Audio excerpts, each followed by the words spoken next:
ലോകമെമ്പാടുമുള്ള മാധ്യമങ്ങളുടെ ഫ്ലാഷ് പോയിന്റിൽ ഇപ്പോൾ ഡൽഹിയാണ് ഇടം പിടിച്ചിരിക്കുന്നത്.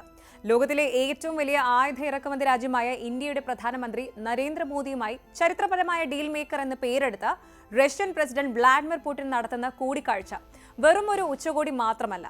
ഇത് ആഗോള പ്രതിരോധ വിപണിയെ തന്നെ പിടിച്ചുലയ്ക്കാൻ പോകുന്ന വൻകിട ഡീലുകൾക്ക് സാക്ഷ്യം വഹിക്കുന്ന നിമിഷമാണ്. നമ്മുടെ വ്യോമസേനയുടെ സ്വപ്നമായ സുഖോയ് 57 ഫൈറ്റർ ജെറ്റുകൾ ഉൾപ്പെടെയുള്ള മെഗാ ഡീലുകൾ എങ്ങനെയാണ് ഇന്ത്യയുടെ ഡിഫൻസ് ഇമേജിനെ മാറ്റിമറിക്കാൻ പോകുന്നത് പരിശോധിക്കാം. പാരമ്പര്യ സൗഹൃദത്തിന്റെ ആഴം ഉറപ്പിച്ചുകൊണ്ട് റഷ്യൻ പ്രസിഡന്റ് വ്ളാഡിമിർ പുടിൻ ഇന്ത്യയിൽ എത്തിക്കഴിഞ്ഞു.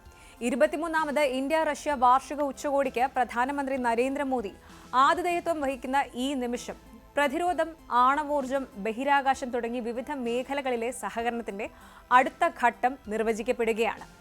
ഇന്ത്യൻ റഷ്യൻ ബന്ധത്തിന്റെ ഏറ്റവും വലിയ ഡീലിംഗ് പോയിന്റായ പ്രതിരോധ സഹകരണത്തിൽ എന്തൊക്കെയാണ് പുതിയ അജണ്ടകൾ? ഇന്ത്യ റഷ്യ ബന്ധത്തിന്റെ ഏറ്റവും വലിയ ഡീലിംഗ് പോയിന്റായ പ്രതിരോധ സഹകരണത്തിൽ എന്തൊക്കെയാണ് പുതിയ അജണ്ടകൾ? ഹൈദരാബാദ് ഹൗസിന്റെ ചരിത്രമുറങ്ങുന്ന ഇടനാഴികളിൽ എന്തൊക്കെയാണ് ചർച്ചയാകുന്നത്? നോക്കാം. ഈ ഉച്ചകോടിയിലെ ഹോട്ട് ടോപ്പിക് തീർച്ചയായും ആയുധ കരാറുകൾ തന്നെയാണ്. പ്രതിരോധ രംഗത്തെ ഗെയിം ചേഞ്ചറുകളായ പല നീക്കങ്ങളും ഇത്തവണ പട്ടികയിലുണ്ട്. ആദ്യം തന്നെ റഷ്യയുടെ 5ാം തലമുറ യുദ്ധവിമാനമായ സുഖോയ് 57 നെക്സ്റ്റ് ജനറേഷൻ ഫൈറ്റർ ജെറ്റുകൾ വാങ്ങുന്നതുമായി ബന്ധപ്പെട്ട ചർച്ചകളാണ് ഇതിൽ പ്രധാനം.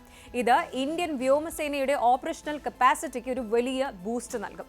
പിന്നാലെ പട്ടികയിലുള്ളത് ബ്രഹ്മോസ് എക്സ്പോർട്ട് ആണ്. ലോകത്തിലെ ഏറ്റവും വേഗതയേറിയ സൂപ്പർസോണിക് ക്രൂയിസ് മിസൈലായ ബ്രഹ്മോസിന്റെ ഉൽപാദനത്തിലും 3 രാജ്യങ്ങളിലേക്കുള്ള സംയുക്ത കയറ്റുമതിയിലും കൂടുതൽ സഹകരണം ഉറപ്പിക്കാനുള്ള ഡീലിന് സാധ്യതയുണ്ട്.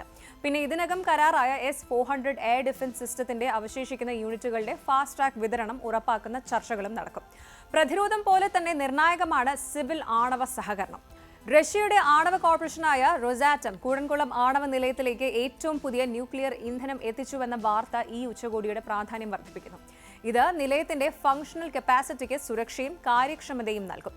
ഇതുകൂടാതെ കൂടൻകുളത്തെ ഭാവി യൂണിറ്റുകളുടെ നിർമ്മാണത്തിലും അതുപോലെ മറ്റ് ഇന്ത്യൻ സംസ്ഥാനങ്ങളിലെ പുതിയ റിയാക്ടർ നിർമ്മാണങ്ങളിലും റഷ്യയുടെ സഹായം ഉറപ്പിക്കാനുള്ള സാധ്യതകളുമുണ്ട്.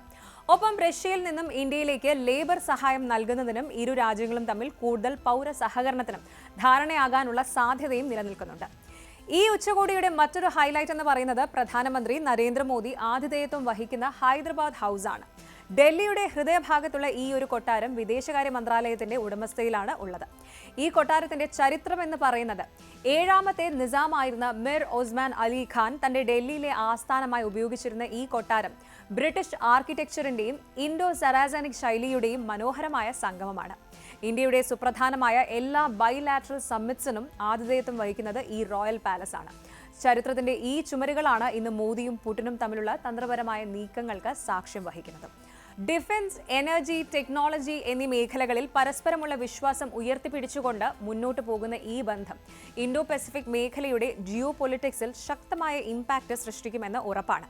പുടിന്റെ ഇന്ത്യ സന്ദർശനത്തിന്റെ അന്തിമ പ്രഖ്യാപനങ്ങളും അതിലൂടെ രാജ്യത്തിന് ലഭിക്കാൻ പോകുന്ന നേട്ടങ്ങളെക്കുറിച്ചുള്ള വിവരങ്ങൾക്കായി ലോകം ആകാംക്ഷയോടെ കാത്തിരിക്കുകയാണ്.